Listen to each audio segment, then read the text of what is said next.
Is it a two-sided fight now, Rahul, suddenly? You've been literally east, west, north, south in all parts of the country. Is there something changing? Is it still one-sided? So I'll tell you a story which a senior RSS leader told me. I asked him that this election seems slightly different from 2014 when there was a palpable anti-UP, anti-Manmohan, anti-Congress mood in the country. And in 2019, in the aftermath of Balakot and Pulwama, there was a palpable nationalistic, pro-Modi, let's give this guy another chance kind of mood. This time, people aren't jumping around, dancing around, saying Modi, Modi in quite the fervor that they did in the last election. So I said, does that indicate simmering discontent? What he said was very interesting, Rajdeep. What he said was that, just think of it as a romance between man and wife, right? So when you've just got married, the expression of romance, you're always jumping around saying, I love you, I love you, I love you, I love you all the time. And that's just, in that moment. Say 10 years down in that marriage, man and woman still stay as committed to each other in that relationship.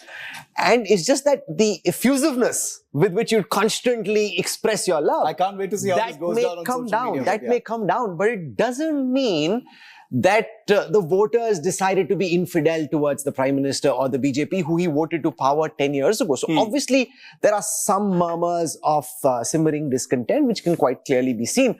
But remember also, when you look at how the markets are spooked and social conversations, people are wondering, have things changed?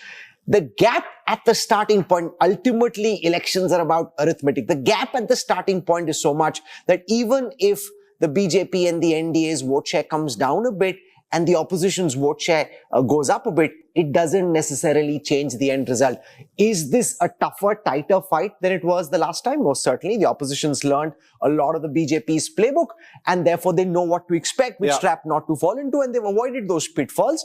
But the fact that Prime Minister Modi is in very strong position to come back to power a third time, unless you're living in La La Land, that reality aren't changing. Now, it's only a question of the margin and whether it is actually 320 par or 300.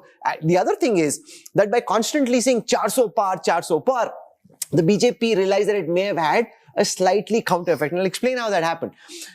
Let's assume that 3 people here. Now, Nabila is really angry with her MP, who's been MP for 10 years, didn't come, didn't do as much work. Nabila likes the Prime Minister, but not necessarily that MP so much. So, the voter starts thinking, okay, I want Prime Minister Modi back, but इसे को हरा देते MP को तो फिर भी तो 390, 99 आ जाएंगे, 399. That's fine. And the BJP picked that up after the first phase. That this is a very day. If everybody starts thinking, I like the Prime Minister, he's getting 400, let me be this MP, they'll get 399. That can have a spiral effect. But their ear is so close to the ground that they moved so fast after the first wave to try and course correct, which I think now as we wear on phase after phase,